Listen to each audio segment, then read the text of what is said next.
Well, in 1970, we had a very weak previous federal clean air bill. And there really wasn't much in the way of a regulatory structure. California had been working on this problem quite seriously for quite a while. So there was a fair amount of California stuff that was already in place.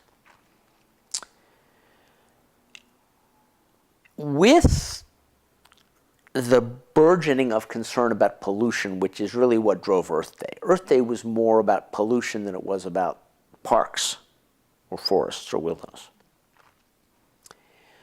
Politicians saw a huge opening, and Nixon saw a huge opportunity.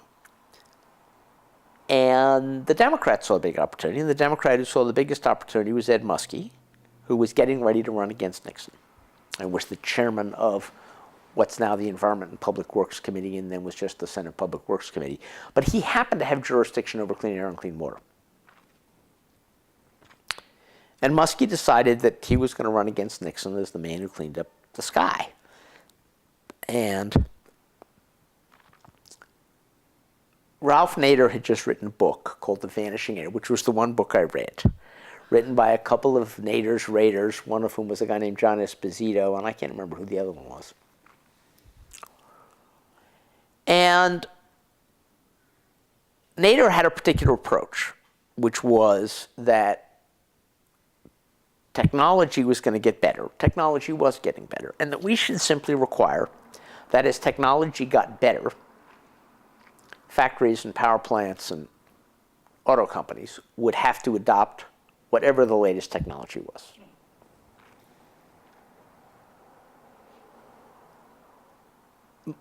We took that to Muskie. We said, this is what you should do. We had a version of the Clean Air Act that we wanted that would have been based on technology. Industry wasn't terribly well organized at that point. They had never faced this threat, so they really weren't geared up in a big way. We didn't have the K Street. And they didn't have K Street. But they had what became K Street. And they made the argument to Muskie that, look, we agree we should have to clean stuff up.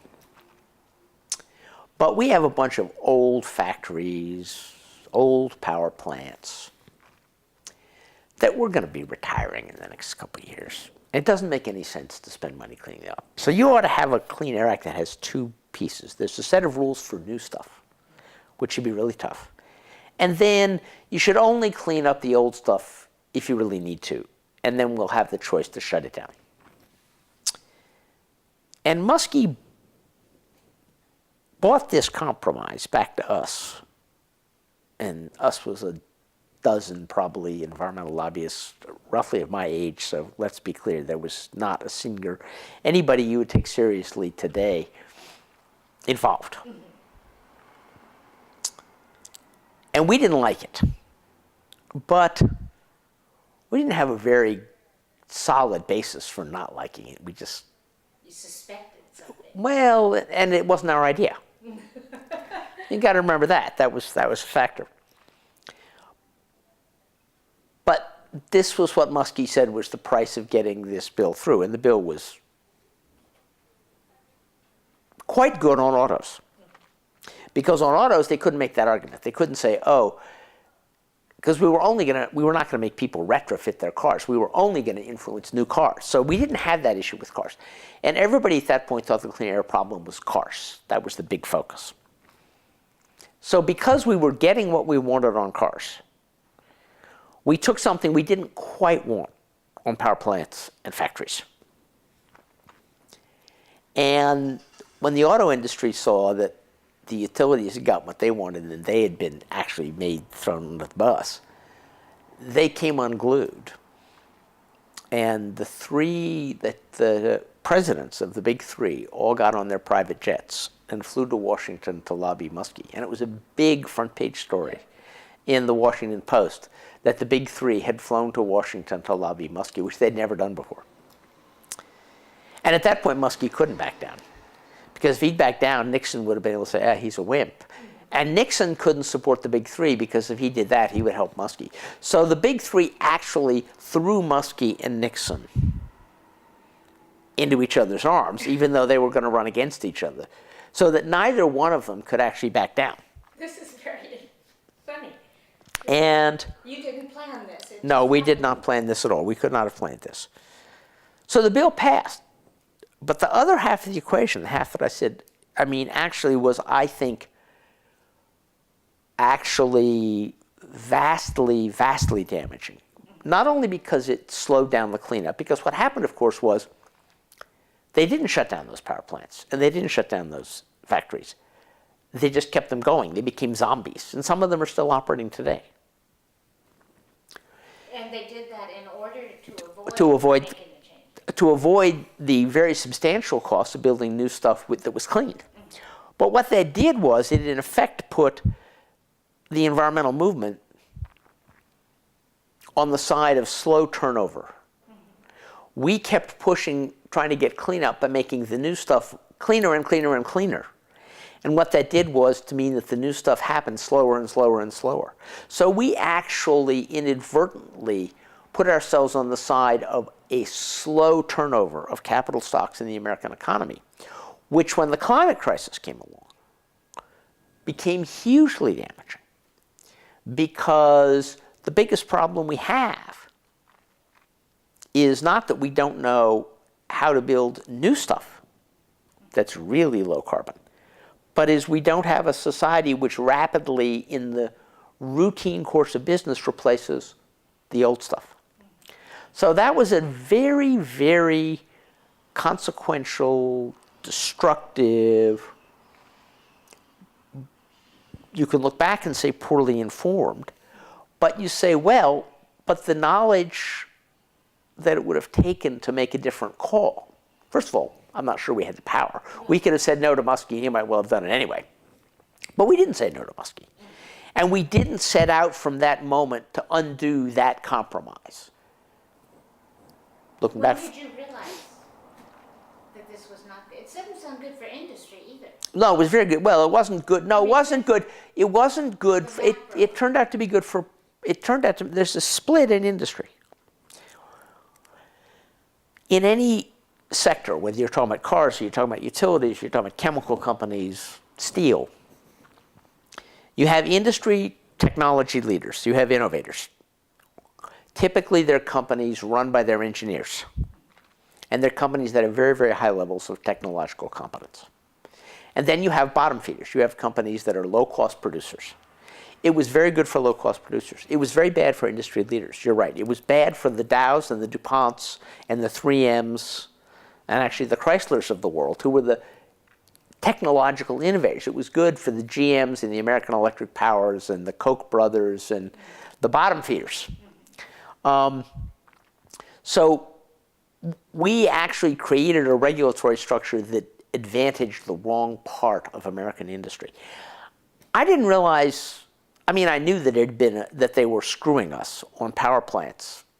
We knew that by 1977. We could never undo it because they had a lot invested in keeping it.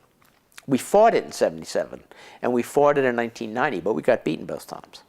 How important it was, I don't think I realized until in 2005, the Sierra Club began really focusing on climate as its big focus.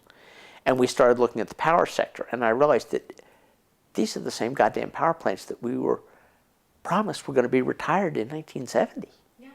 Almost all of them.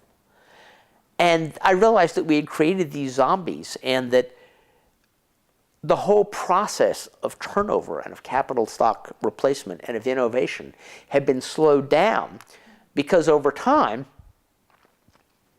companies that were innovated made new stuff, but they didn't build new factories to make old stuff because they'd have had to compete with dirty old factories making dirty old stuff. So I didn't really realize this probably in 2007. I think the first time I wrote about it was in my blog, and it was probably 2007. So you make there are these moments that at the time, we were making one compromise about one bill for a few years, It was like one of those things that we thought we could undo, but it turned out some of those things you can't undo. Yeah. Now, would some people say this is the problem with too much regulation? Or, Well, some people would say that, of course, because some people will always say that, but the reality is it's a problem with too little regulation. If we'd regulated old facilities on the same way we regulated new facilities, we would not have had that problem.